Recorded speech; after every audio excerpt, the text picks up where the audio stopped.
We are we are back online. We are recording. Welcome back. I am Serena Sayed, and this is my weekly show right now on Saturdays. It's amazing to have you back. Welcome if you are a new subscriber. What have I got in store for you today? We're going to talk about the humanities and how they are being cancelled.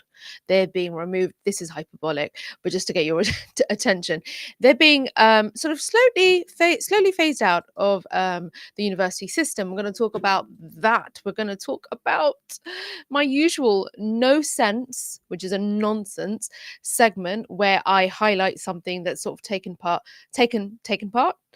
happened in the last week that is absolutely stupid and is yeah, it's nonsense. So this week, drum roll please, I need sound effects, bring in production.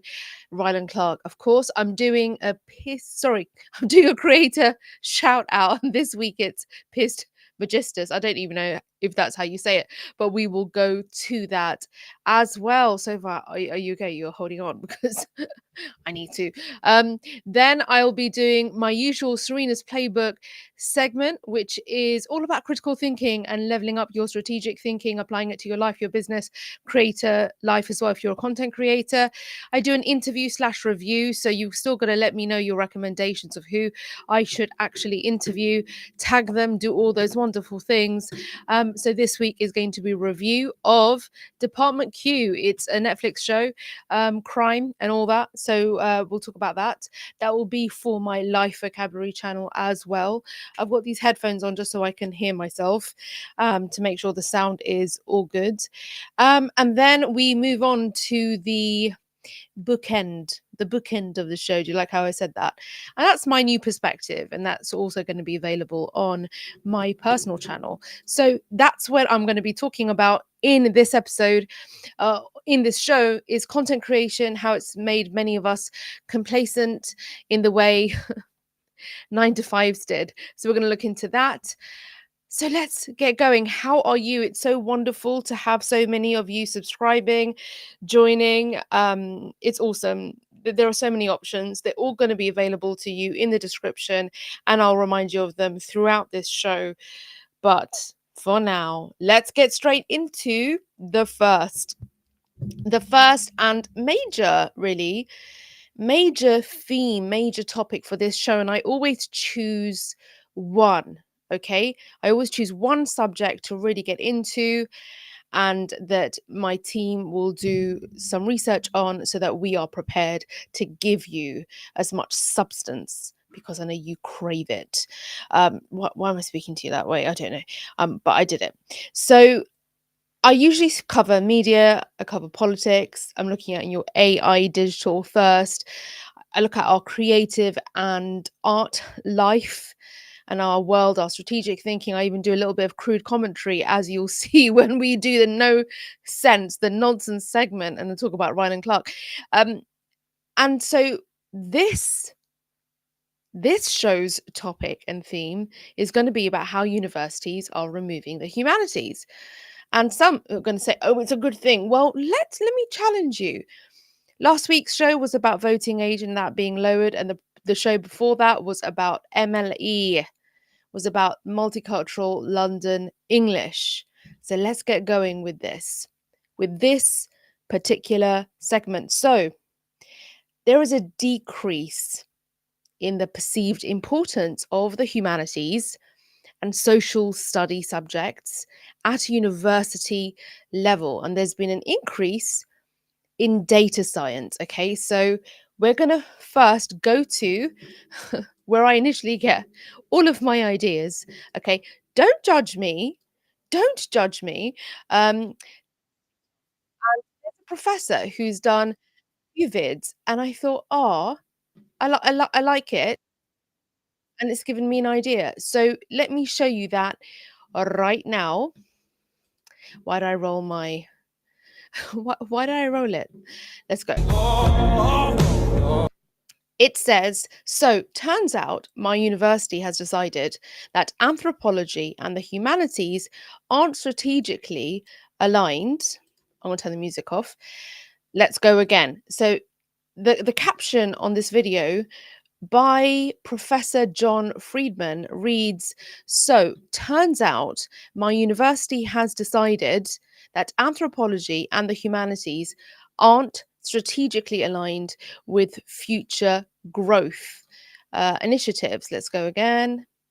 And then the next part is, which is admin speak for reading a book in the middle of the day isn't really work. I mean, we all know we all need to be reading more books. They are pivoting hard to business, data science, and something called thought leadership. Hilarious. His face says it all. And then, meanwhile, he says, I spent the last 22 years teaching my students how to think critically about power, culture, and colonialism. Sorry, I got a bit close there, didn't I? Let's keep going. He's not done yet. He says, I guess critical thinking doesn't scale well on a spreadsheet. No, it doesn't, because it gives you more power. It gives us more power. Let's go to the next one. Tick off, because, you know, copyright claims, hence you may have noticed in previous shows, there's kind of like, it's a bit jarring where it's been clipped, and that's because I had to do that to trim out the segments with the copyrighted sound. So here we go. He says, so I recently got fired from teaching anthropology. Apparently, studying humans isn't profitable enough for the humans in charge of my university. Sorry, I didn't launch a crypto scam. Maybe next time. And he continues, anyway, I've got a good 10 years left in this brain, so not ready to give up on thinking just yet. And it ends with, what should I do next? Seriously, drop your best ideas before I end up doing something profitable, which is funny, there's another one. This one is definitely not in favor of the humanities, and even the British are starting to understand that humanities degrees are a scam. He said even the British are beginning to understand that humanities degrees are a scam. Let's continue. Canterbury Christ Church University will be giving up on its English literature degree. Cardiff will be scrapping its ancient language modules. 400 students at Goldsmith University of London are threatening legal action against the university for cutting arts and humanities modules. Oxford Brookes is cutting back on their staff in their anthropology, history, film, English, and architecture. He's boasting. He is actually boasting. And here we have another one, then I'll get to all the yummy research. It's hard to believe I'm walking through the ruins. It's hard to believe I'm studying at a university that values my degree because I'm not. They are closing the entire humanities department for budget cuts. Eek. So there's some context for you. So let's get into this then. There is, without a doubt, a marketization taking place of higher education. Do you agree? Let me know in the comments. There is a marketization taking place of higher education. And so there's a moving away from teaching and promoting critical thinking and learning of the past to keep people naive and, as some will argue, slaves to the system. There is a comment by a creator on one of those videos. It's at Boogie Boo. Says, enthrall the fools, silence the intelligent. There is now a need to emphasize the importance of intelligence and knowledge in a time of increasing AI. This age of anti-intellectualism is being noted as not great, since critical thinking allows us to think autonomously and to not be fooled or led by those with no good intentions for us, for communities, and for the betterment of humanity. So what is underneath it all? Let's look at money. So let's look at STEM, business, economics degrees. They all lead to high graduate salaries within the system we're in. And it boosts universities in their league tables, especially if the university is more STEM focused and STEM based. We've seen an increase in universities removing humanities degrees or merging. For example, Queen Mary University of London is merging their geography, history, and politics and international relations to create a school of society and environment. Now, that you could argue might make complete sense, might pack more of a punch. Or is it being done in an attempt to simplify and focus activities to protect research capacity? Quoting from QMUL, adapt to ensure a sustainable future. So you could argue, okay, fine, it's not exactly closing the humanities school down, but it does show that there's a transition in universities and there is a struggle amongst humanities schools to attract the funding that they need. For another example, Kingston University, Kingston in Surrey, closing their Department of Humanities from September 25, ending courses like English and philosophy, and also ending the Kingston Language Scheme, which offered free language courses to students. They blame low recruitment on these courses, but also have plans of £20 million in cuts. So, who is funding universities? Who? I like to always ask questions that reveal where power actually lies. Well, we all should. I'm not the only one. Primarily tuition fees and government funded grants for research and teaching, they drive to bring in more international students due to the higher fees.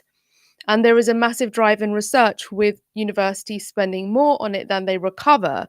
From 2020 to 2021, UK universities spent £15.1 billion delivering research, whilst only receiving £10.9 billion in return. Businesses can only directly fund some research at universities to help develop new technologies. In 2020 to 2021, universities delivered contract research worth £1.4 billion. Now, you might think, well, most of this research is actually funded by business. It's centered and focused on STEM subjects and careers. And so there was little money in the humanities and less money on their research and technologies. And that's a take from this episode's researcher, Hannah Sayed, who's also my excellent niece and a political science and history student.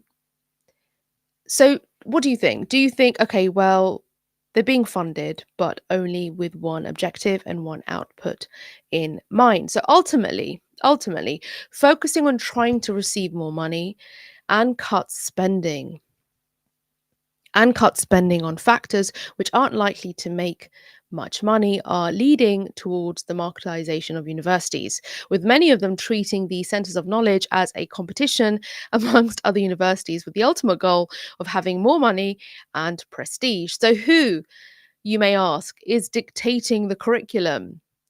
Well, let's look at politics.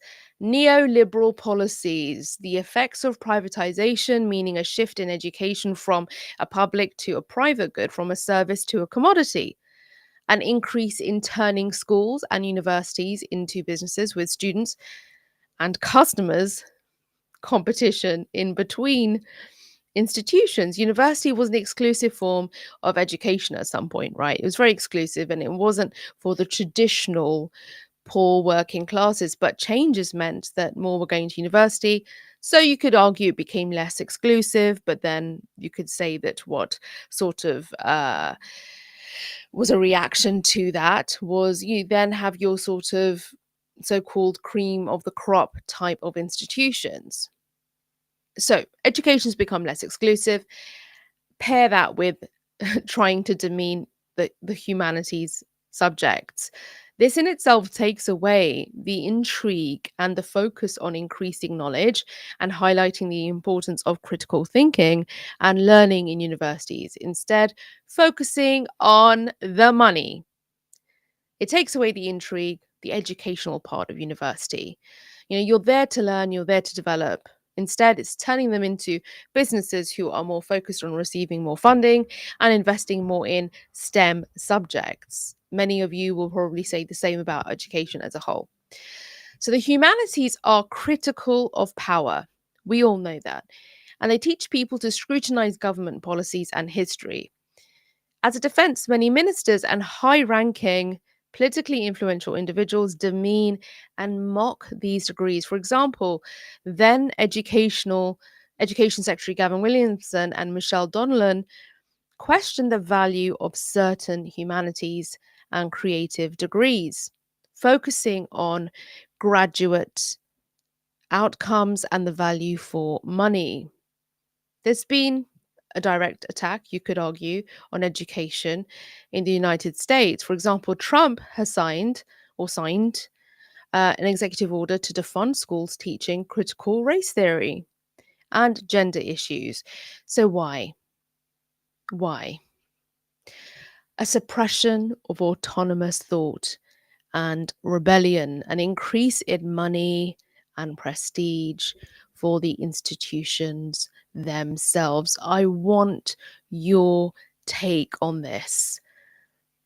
This idea of almost flattening our thinking so that we are informed by a manual that is provided to us by a corporate entity, and we basically rinse and repeat. I'm going to do a perspective piece later on in this show where I liken us, the future us, to the language models. They're just trying to feed us, to mold us.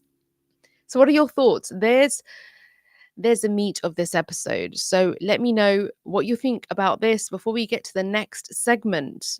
The next segment will briefly follow this advert. So Serena's Playbook is my dedicated training and educational space for creators and thinkers of any age, any background, whether you're building a business, protecting your brand, or wanting to level up your strategic thinking in a new world of AI and absence of critical thinking. You can tune into my weekly segments here, as well as tutorials over there on Serena's Playbook dedicated YouTube channel. I publish directly over there, and I provide segments over here. There are also TikTok takeaways and niche segments on the Serena Sayed Show. As you are seeing, we've been living in an age of brain rot well before screens came into our lives. We've been trained to compartmentalize our thinking and understand and interpret things in linear pathways that are actually constructed for us. So I'm using my 20 plus years experience in media and communications, a chartered public relations practitioner. I'm an active 9-to-5er still doing the job, and currently in my MSc systems thinking program. I've created and am building a space for you to join the dots in ways they never wanted you to, and they still don't want you to. So I'm using my video tutorials to connect with you. I include complimentary masterclasses as well. You can download those, and you can begin to cultivate your own repertoire of strategic skills for your education, your business, your creativity, and more. Thank you so much for tuning in to this week's show. And we are now at this juncture of the no sense segment. Utter nonsense. And this week's example is Rylan Clark speaking on education. Sorry, no, not education. I was speaking about education. Speaking on immigration. Let's press play. If I turn up at Heathrow Airport, I am going to play this entire thing, and then as usual, I will replay, pause, and react. As a British citizen, and I've left my passport in Spain, I've got to stand at that airport and won't be let in, and got to get this. But if I arrive on a boat in Calais, I get taken to a 4-star hotel. I believe that something major needs to be done about this. Welcome, come on in. This is the narrative we're being fed. Yeah. Here's the hotel. Here's the phones. Here's the iPad. Here's the NHS in reception of your hotel. Here's 3 meals a day. Here's a games room in the hotel. Have a lovely time and welcome. And then there's people that have lived here all their lives, that are struggling. Yeah. How homeless. Let's not even discuss our homeless. That people living on the streets, veterans, all of this. Yeah. Now, this isn't me getting on my soapbox, because let me be honest, everyone's going to have an opinion about this, and you're going to upset someone some which way. The money that it's costing Oh, he's glitching. us, the amount of people that are in this country that we have no idea who they are, what they've done, what they're capable of, and clearly we see a lot of it in the press at the moment, some of what some are doing, it's not all. If I turn up at... Okay, so let's start. Let's start. There is a lot. There is a lot to unpack, and I won't be able to unpack it all in this short segment. There are also many learned expert folk providing commentary on this, and it provides you with a lot of depth, and because it is that deep. Okay, what we're going to do first is kind of break it down a little bit. I think the problem that we are seeing is this sort of conflation, and this is a problem with terminology. Let me quickly say this first. There's a problem with terminology because we are encouraged to use terminology that labels human beings in problematic and sort of in problematic ways that basically demonizes them and criminalizes them. Okay, so terming somebody an illegal is problematic when it's because they are seeking asylum, right? It's dehumanizing. I have to say that again, it's dehumanizing. We also hear, criminal or illegal, or, the list goes on. But what we could be doing in order to provide clearer distinctions, so people, citizens, people who are getting all their news from all these various channels. I mean, it's almost like, come on now, we all know this is a system, this is a game, this is all like the program, this is what they want. But let's just let's just assume that there is a way to improve the situation. Okay, right. So instead, what could happen is that you could use unauthorized, irregular, in order to really sort of niche and detail the sort of status, the objective, the motivation, the situation for each person. So asylum seeker, someone who is seeking asylum. There's entrant, there's immigrant, and don't couple and sort of immigrant with something dehumanizing and illegal in order to criminalize people. So that's one dimension here. But what I will argue here always is that this is part of a program, this is part of a structure where they want us to be much more divided and to use very real examples of, let's say, the movement of humans to create problems in and around us, and then to also fuel fear, and it's a whole gambit of ingredients which is churned out in a routine basis. So I'm right now zooming all the way out to say it's a setup.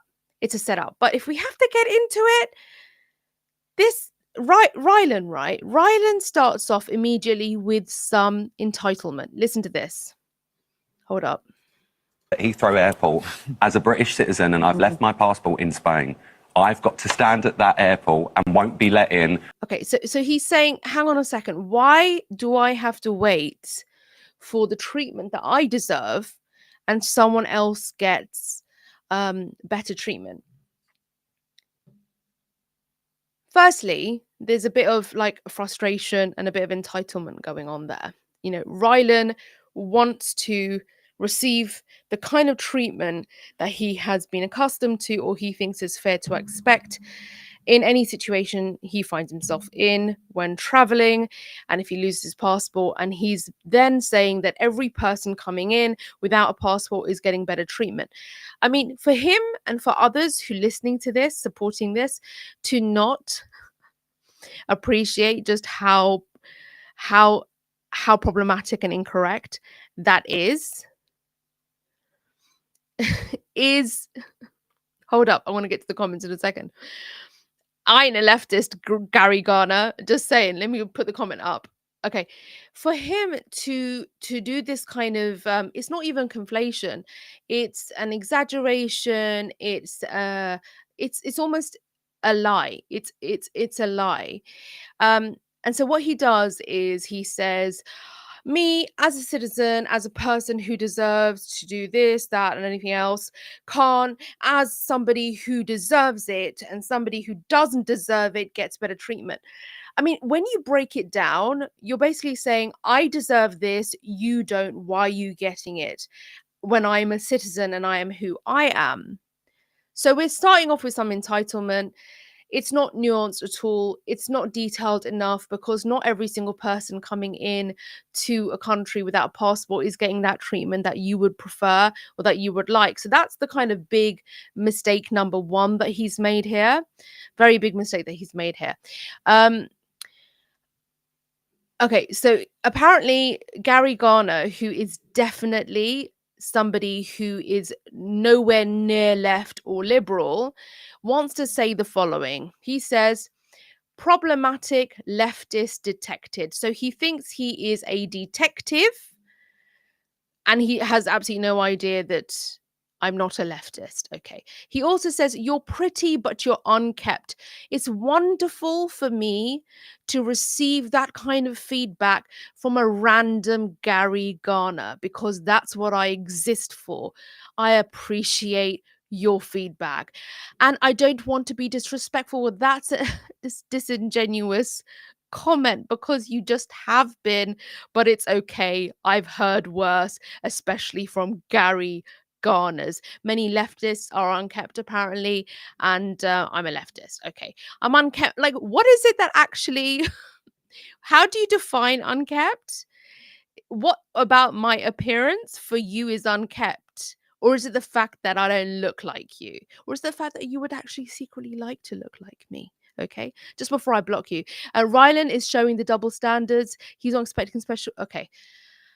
And he continues. But, I just thought, let's give this random, nonsensical person some airtime, because they're dying to be seen. They're dying to be heard before I actually remove them. All right.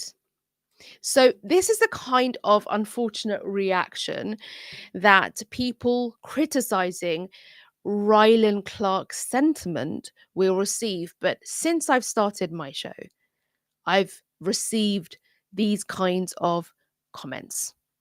We'll continue. And got to get this, but if I arrive on a boat in Calais, I get taken to a 4-star hotel. And again, another, it's like, if you have an argument, can you please make it in an informed way? I'm going to say this. I'm going to end with this, because we already went through this whole thing and it's deeply frustrating. Please, I think when we keep hearing, you need to educate yourself, listen, the education that everyone needs is that there are lots of systemic issues and problems within any country, any system, right? Any country, any system. By and large, most systems existing currently in the wider system that we're in does not favor the poor. In fact, it keeps people poor. It also discriminates. We are living in a system where we have power hungry leaders on a global and national stage who just want to serve their own interests. So what they will do is they will lead with policies that will continue to discriminate and divide. And for people to not understand, sorry, I've just got to get rid of somebody who's being quite disrespectful. Let's just get to this because it's perfect colonial speak. Your hair could do with a brush. I have thick hair, and you have a comb over. What do you think? Or don't look like? I already said you look lovely, so let's not get emotional. I'm sorry. It's not an offense. It's a frustration because you're utterly stupid. So now we've hidden them from the channel, thank God. So again, once again, we are within a system. We are within a system that keeps and continues to discriminate and divide. When you have a system where you've now discriminated and you've divided people, they will now look for a scapegoat. And as we know, the perpetual scapegoat has been anyone seeking asylum from places that have been pillaged, that have been used in conflicts to serve the interests of those who are in power. And those who are in power are part of a network, nation to nation, on an international stage, all feeding each other's interests. So why you, who care so much about somebody who is homeless on the streets or a veteran who's not getting their benefits, isn't directly pointing their complaints and frustrations to those in power and instead demonizing and scapegoating other communities is the problem. Why you, who are calling out a real issue of people who are not receiving what they deserve living in any society, and blaming it on and scapegoating communities, you're not getting it.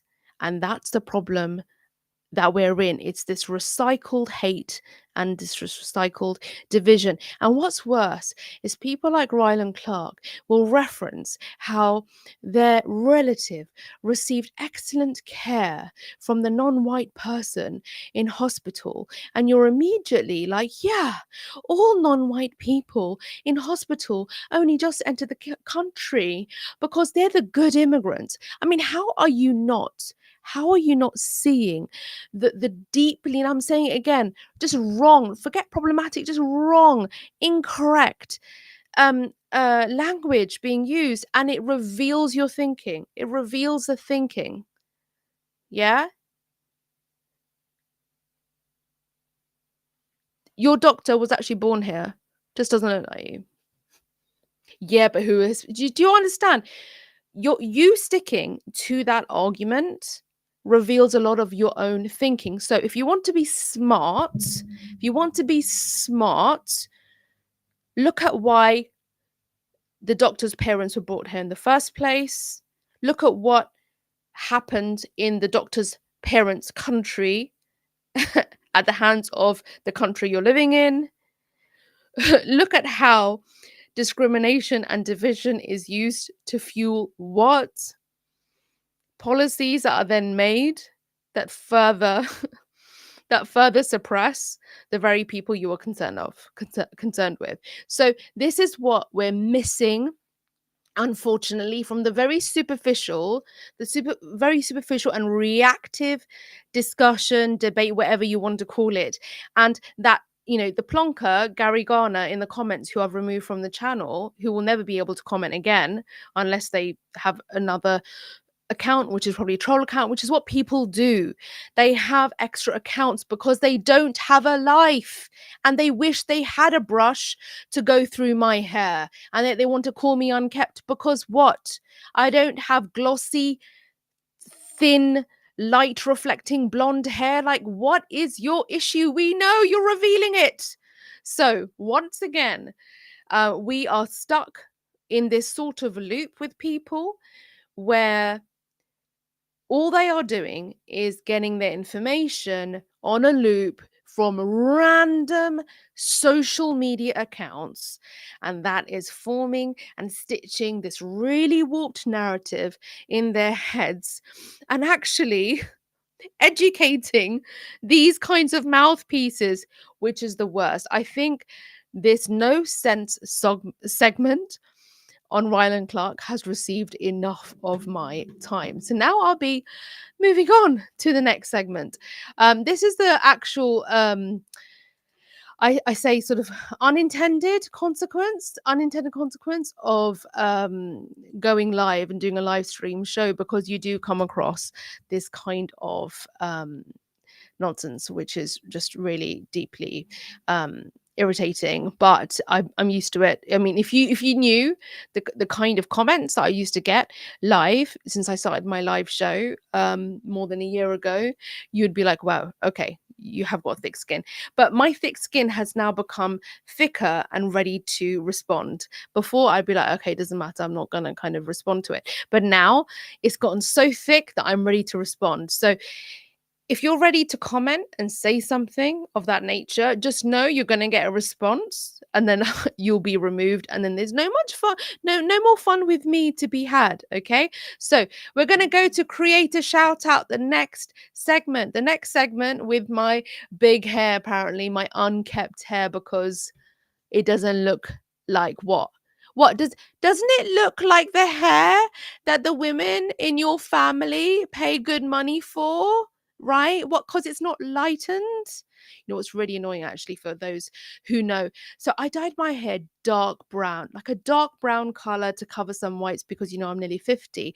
And what's happened is, since this is all natural, so since I've grown it out, the sun has lightened it and bleached it. So it's got this kind of like lighter brown thing over here, which I keep hacking into just to get rid of it, because I really don't like that look. But yeah, it's interesting. It's interesting that this is apparently unkept. Why? Because it doesn't look like who? Unkept.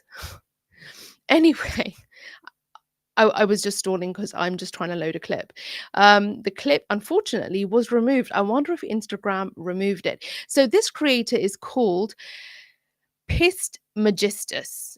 Magistus? I don't know if that's how you would actually, let's say, pronounce, but let's go to it. He's just a great creator. Okay, let's quickly go to the comments.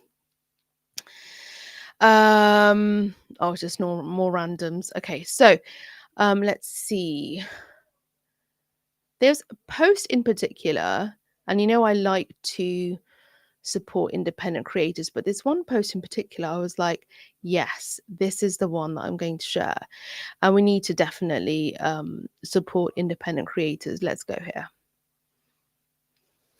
To work out what the right answer is. Right, and you decided on war crimes, did you? That was the right answer that you worked out. Must have been a heck of a question. The right answer was letting George W. Bush pull your country and your people into an illegal war based on clearly doctored evidence of non-existent weapons of mass destruction, spurred on by one of the most prolific warmongerers in history, helping Dick Cheney help Halliburton steal tens of billions of dollars worth of Iraqi oil. Are you sure you calculated correctly? Could you show us your work, please? I'd like to take a closer look at some of these answers that you worked out. Like rebranding labor to new labor. We're just like the old labor, except more in favor of the super wealthy and corporations and big business and big banks and privatization, and less in favor of things like unions and, laborers. Your so-called light touch policies leaving the door wide open for reckless lending, inflating bubbles, and laying the groundwork for the financial collapse in 2008, basically helping facilitate one of the biggest redistributions of wealth in modern history, except from the poor to the rich. Left-wing politics, Labour Party. Essentially functionally removing any actual fiscal left-wing policy from mainstream British politics altogether. Would you like to vote for the Tory party with a big, self-satisfied, smug grin on its face? Or would you prefer the new Tories with a sad, sympathetic, apologetic smile? Oh, you're poor, are you? Yes. How sad. I feel human feelings about that. And now, apparently, you're back in the Oval Office chatting with the Taco King and his insipid son-in-law about future plans to convert the Gaza Strip to a beach resort for wealthy Israelis. So, right back to war crimes, is it? And honestly, I don't know why I'm surprised now that war criminals of Christmas past are showing up in my feed all of a sudden. What else would I expect you to be doing? The single most important thing if you Wonderful applause for, again, pissed Magistus. Like, am I saying your name right? It doesn't matter. You're just a wonderful creator. You have really great, thoroughly prepared content, not just on Instagram. And yeah, just go ahead and check pissed Magistus out. So we are doing well. We are halfway through the show. And let me quickly let you know about two sponsors, and I'm an affiliate for Ground News as well as NordVPN. You know what a VPN does. You can go check out. There's a discount on a subscription, and you can find the link in my description. I'm also a Ground News affiliate. Ground News is a great online website that curates, actually, basically it aggregates a great load of news from across the globe, and it will let you know exactly where you're getting the news from. And you can also sort of identify what the political bias is of each piece, who's funded it, all of that. So it's great for critical thinkers, and there's a discount on a subscription, so you can find that link. So back to my big hair. Anyway, so this is apparently is like unkept hair, but anyway. And by the way, just so you know, to all of those who don't know me, I have integrated my troll, and I am always asking myself to behave and not go to troll level on my stream or online. But because I've integrated my troll, my skin is quite thick. However, having said that, um, what can penetrate that thick skin is stupid men, just stupid men, and that can sometimes just tip me over the edge, just ever so slightly, or at least towards the edges of it. All right, now welcome to the show. And this segment is a Serena's Playbook segment. And if you recall, Serena's Playbook is all about leveling up your critical thinking, your strategic thinking, whether you're a creator, someone in business, you have a brand, you're building something online, an educator. And so we know, as with the theme for the full show here on Serena Sayed's channel, we know that if universities are cutting back on subjects that encourage critical thinking, then what else is taking place within the wider web network of society? If the height of education and educational institutions see that critical thinking is not something that we want to encourage, and instead, what we want to do is get people trained in STEM subjects and those kinds of subjects and vocations that will yield more money for the system, for them, and have them producing at a rate that will basically help us and those in power who are pulling the strings. And for those to not, for anyone to not appreciate this, to understand this, to recognize this, means that many are not. And they're quite happy to continue to plod along, thinking that they will get what they deserve. They will benefit in some way without questioning why things are being done in the way that they are being done. And this is impacting those within the creator economy.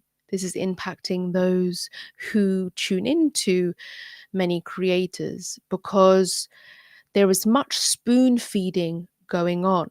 There is much spoon feeding going on, not just from a creator or a brand to their viewer, their follower, but also there is spoon feeding going on into the creator, their ideation, and how they look to create content and influence their community.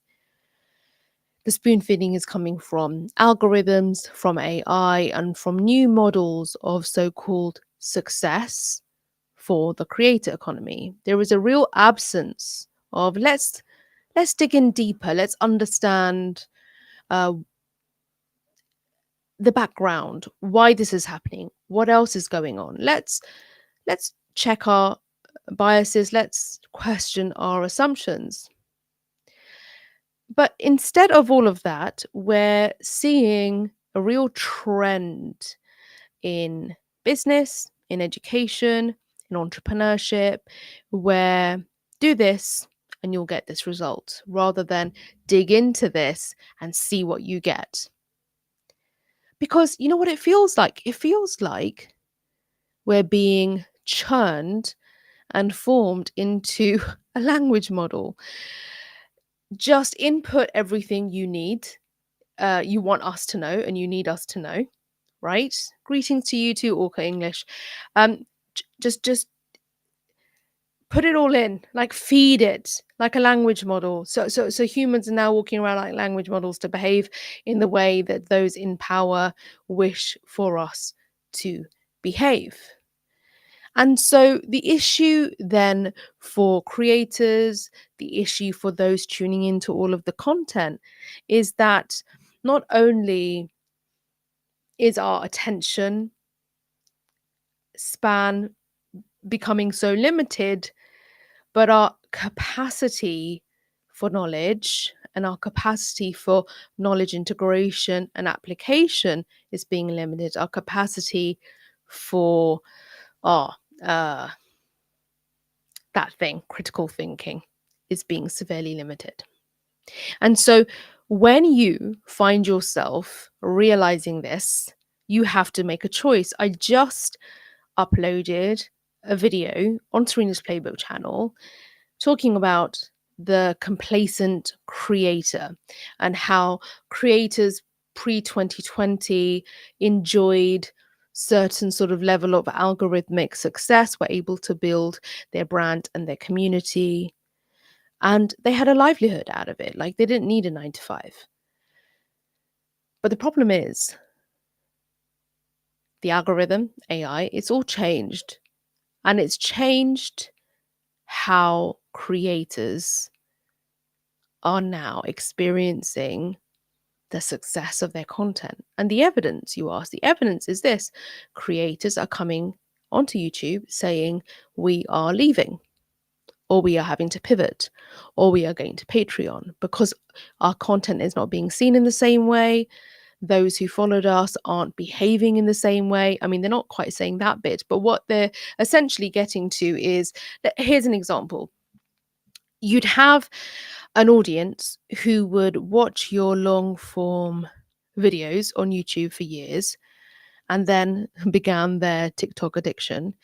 And instead of doing that thing where they will watch lovely long form storytelling content where you share your life and your insights and then click on a link and buy into your brand, they are now quite happy to watch shorter videos on TikTok where there is a shop visibly available for them to click on and buy stuff. And so their purchasing power has now gone elsewhere. So you see, those creators who really relied on the kind of loyalty and exclusivity with a community and an audience are not experiencing the same thing.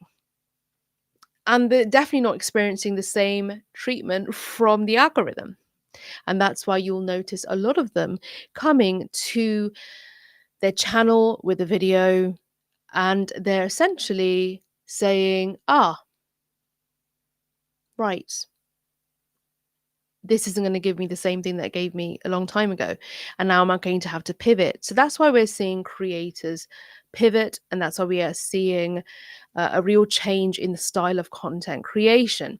And so when I say that there's an absence of critical thinking, when I say that there is I would say an agenda to discourage it, you're seeing a bit of a reaction which is wonderful. And the reaction is you see academics, PhDs, those who actually read a book coming onto TikTok or YouTube, and they will offer their insight, they will offer their expertise. You have more people with more years in the game. I have more than 20 years in communications and media. I'm a public relations practitioner. I'm studying systems thinking as an MSc. You've got people with much more experience coming to these platforms and channels, offering the kind of information that is just not being provided elsewhere or is being gate kept. And so the shift in, I find, creator land and the creator economy is that it is attracting a level of expertise that isn't necessarily a perfect influencer with glossy hair. It's not a perfectly manicured blogger, fashion diva, whatever. What it is somebody with more substance and years in the game. And the ROI, the return on investment, will look different and will be different. And it's for the creator and that person creating the content and publishing it to be aware that the outcome and the output is going to be very different compared to creators pre 2020. If there is an absence of critical thinking, or if critical thinking is being discouraged by the highest educational institutions, then there will also be an appetite for it.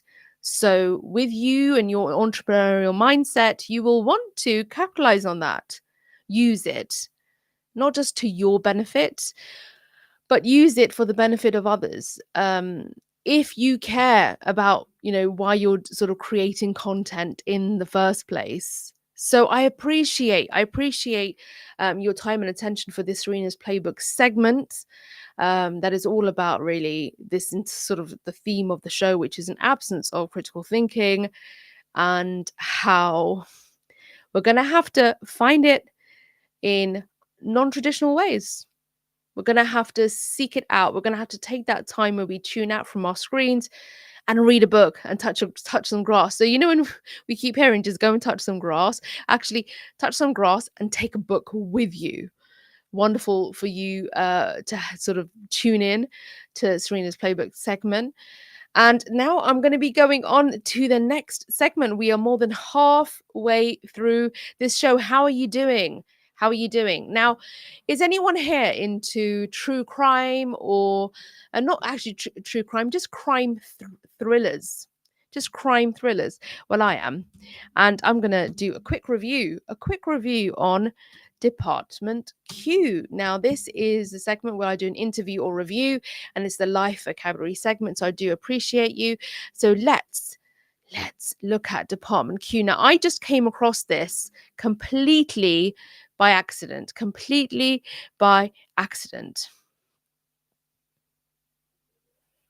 And this is actually my what's the word? Now, like one of the most favorite shows that I've watched recently. So, and a season 2 is actually being planned. So there you go. I just had to pull it up on the screen, and we have indeed pulled it up. All right. So here we go. This is Department Q, and it is checking in for season 2. Matthew Good's detective Carl Mork is back for another cold case. I can't wait. There will be spoilers in this because I've just watched season 1, and I'll give you my take in a second. So in spite of his very best efforts, cantankerous Detective Chief Inspector Carl Mork, Matthew Good, great actor, remains employed by the Police Department of Edinburgh, Scotland, and now he's coming back for another season of Department Q, the hit mystery series from creator Scott Frank, The Queen's Gambit. Amazing. Also returning, the crew of misfit investigators he built over the course of the first season, including Alexej Manvelov as Akram, Leah Byrne as Rose, and Jamie Sivs as Hardy. And of course, it wouldn't be Department Q without the series. Are the protagonist Edinburgh itself, where production will once again take place. Here's a quote: "I'd like to thank Netflix for giving us the opportunity to further investigate Department Q storylines," Good says in a statement to Netflix. "We have a wonderful cast and crew headed by our resident genius Scott Frank. I cannot wait to read what comes from his magic quill." Based on the novels by Jussi Adler Olsen, Department Q follows the Maverick Department Q team, headquartered in the basement of an Edinburgh police station and assigned to reinvestigate with cases previously deemed unsolvable. The darkly humorous, propulsive show delivers all the pleasures of a procedural, taking us into the complex mysteries, not just of the cases, but of the detectives themselves. Season 1 spent 6 weeks in the global top 10 shows on Netflix. We are raring to return to Carl Mork and his band of glorious misfits at Department Q. Netflix executives Mona Qureshi and Manda Levin say in a statement, "Scott Frank brought us best in class storytelling and thrilled Netflix audiences worldwide. We can't wait to see what Mork and the gang uncover in season 2. Edinburgh, we are back." Stay tuned for more details on the next cold case that Mork and co will be cracking, and keep your fingers crossed that they are able to clean up their basement a bit between seasons. Okay, so I just absolutely adored this series. And it kind of got me thinking about lots of things, about how we apply ourselves, how we excel as human beings, and of course, critical thinking. Okay, so what I found with this sort of group of misfits who are investigators is that there is the ability to spot trends, to spot patterns, which requires non-linear thinking. So my background is systems thinking, and it's definitely encouraging to not look at things in linear ways. Spending more than 20 years in strategic communications, I definitely know from experience that linear thinking will not get you to sort of innovative results and solutions. So it's something that I noticed in the behavior of these investigators, these so-called misfits, is that they don't live in a typical sort of typical fashion, or they don't sort of lead typical lives, and so their thinking is not sort of being con- their thinking is not conforming to a sort of a methodology, and that is what brings about new insights and new findings. Also being present, very present, and noticing more of what's going on around you allows for more forensic results, more forensic determination. um and without a doubt, it's sort of having struggle and pain absolutely really is almost like a fuel for life. um Having that struggle, having that sort of painful experience, and going through, let's just say, trauma, can actually provide you with opportunities. I know that sounds quite silver lining like, but we all know as old or young people who have really been through it. And with me sort of getting closer to 50, I know that every struggle and every sort of obstacle, emotionally, mentally, psychologically, whatever, that I've kind of hit, has provided me with some really valuable, deep learning opportunity. And what we see with these sort of protagonists, with these characters, these misfits, is that they've all gone through real struggle and are still experiencing the struggle. And what's happening in parallel is that they're still making that conscientious effort to be present, to discover, to uncover. There's a point where Mork, the main character, explains to his son how there are two sides to him, i.e., there's two sides to his life. He's sort of a detective working on murder cases, has seen things, has been exposed to things which have really been quite disturbing for him, and it's shown him a part of life, a side of life which is very unsavory, to put it sort of, in a sort of light way, very unsavory. And with that, it can sort of make you quite jaded. It can make you quite, when you have so much exposure to sort of the cruelties of life, the sort of immoral things in life, it can make you quite jaded. And so it does affect you. But it also therefore makes him cynical, suspicious, more able to recognize things, to look for certain things, look for certain details. And that's the sort of double-edged sword. But, once again, the story reminded me that there are all sorts in the world. And we are, most of us, behind rose tinted glasses. We are in our own bubbles, which is why we have outrage when something doesn't go our way. You see it all the time. Someone didn't get the coffee the way they wanted, they have outrage. Somebody doesn't like something that, someone's done to them in the street, or looked at them a certain way, or they didn't get something from their partner. There is outrage. There's such entitlement.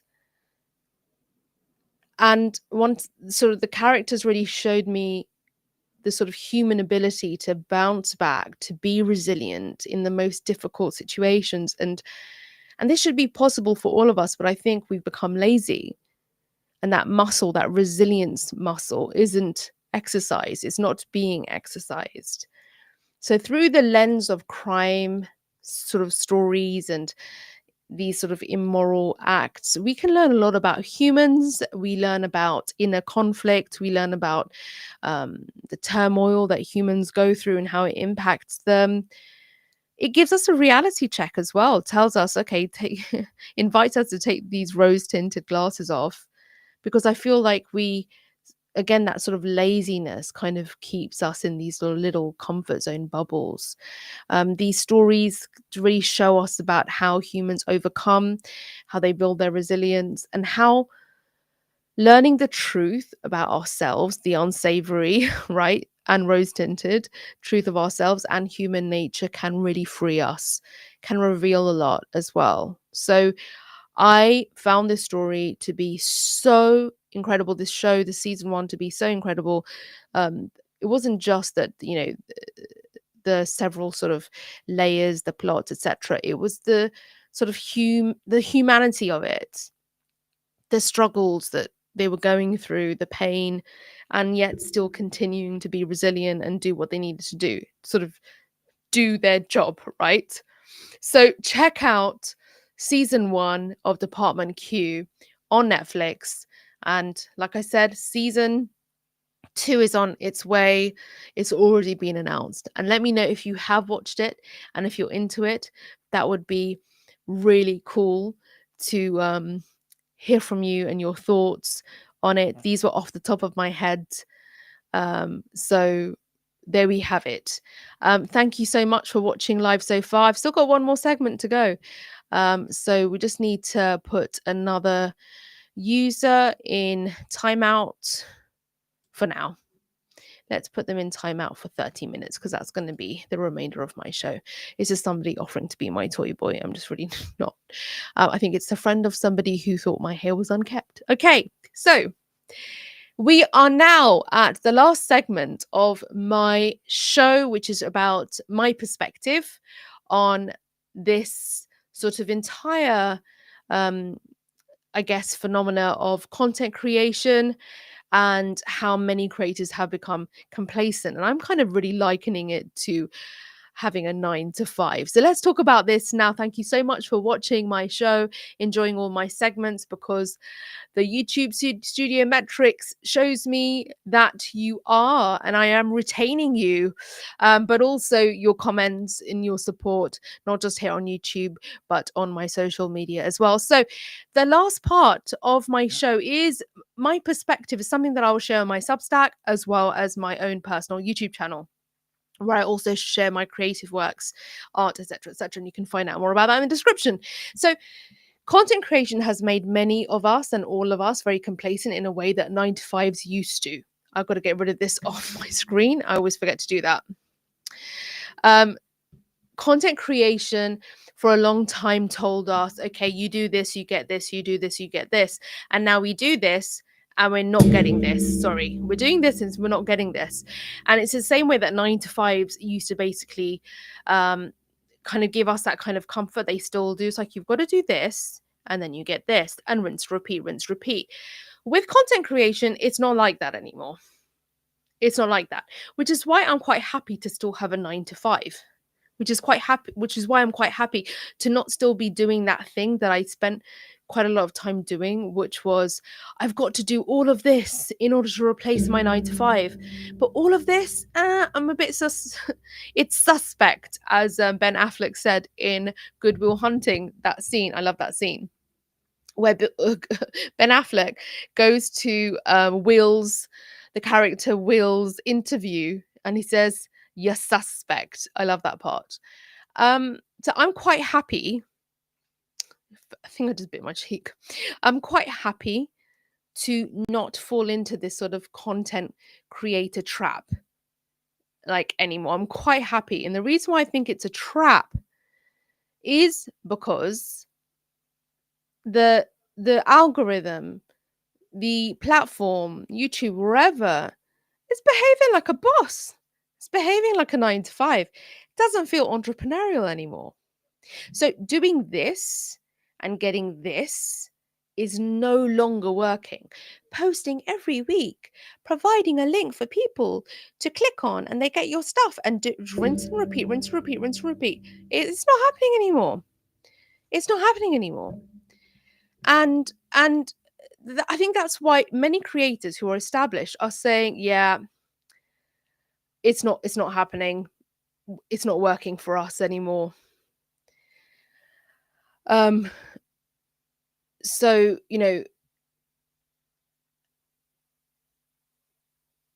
as a result, sorry, I just had to block another abusive commenter on my live show. Sorry. People are very offended by articulate women online. How did that happen? When did that happen?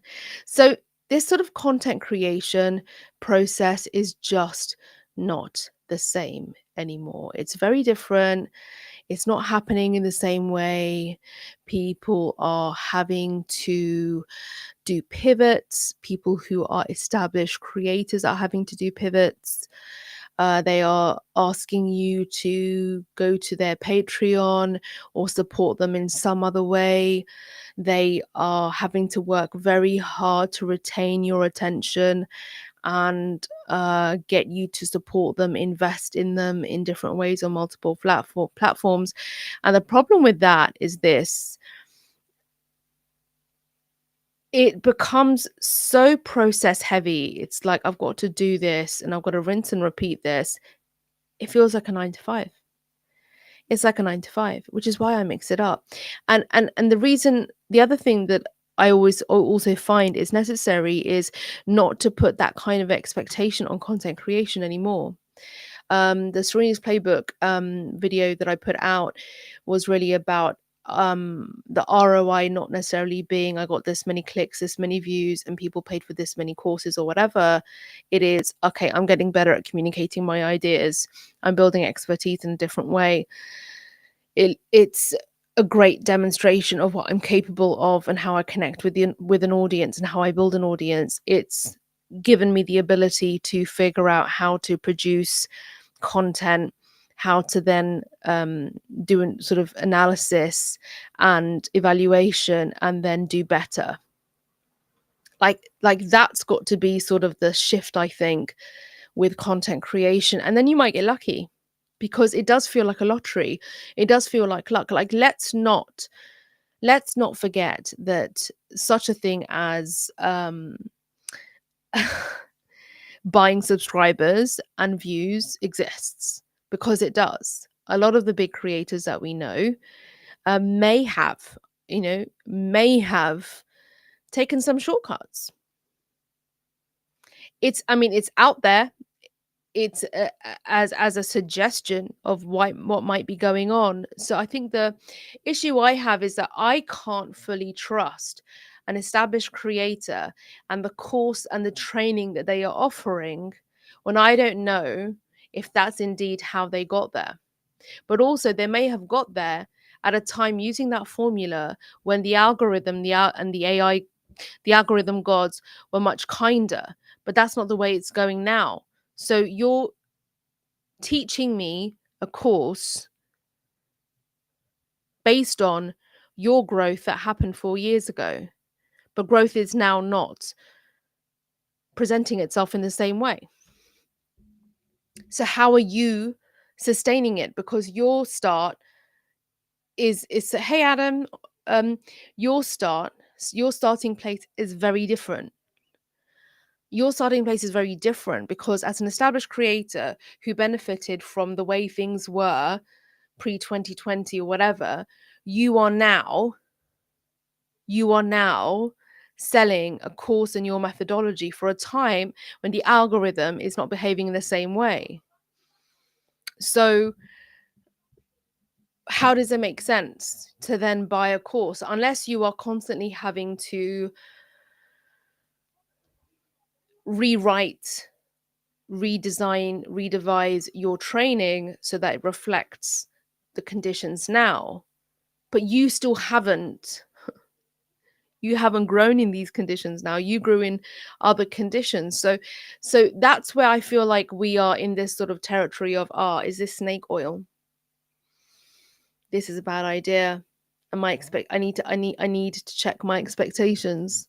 And that's what I'm finding a lot more with content creation, is that because we're not realizing that we have to adjust our expectations, we are in a grind that feels like another 9 to 5.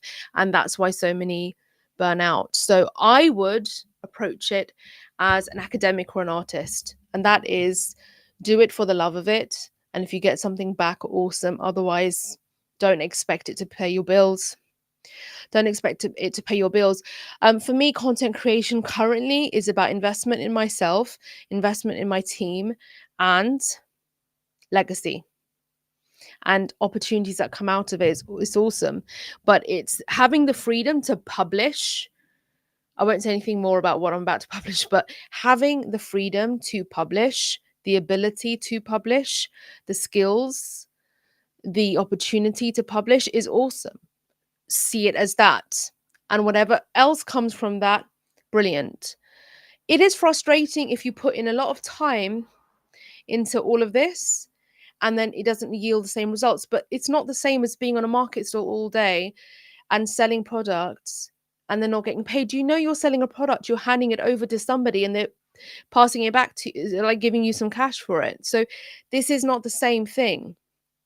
It requires a whole, I mean, it's not, it used to be a little bit like that when people were like, yeah, this creator's selling and not many creators are selling. Now you don't even have to be your typical quintessential creator.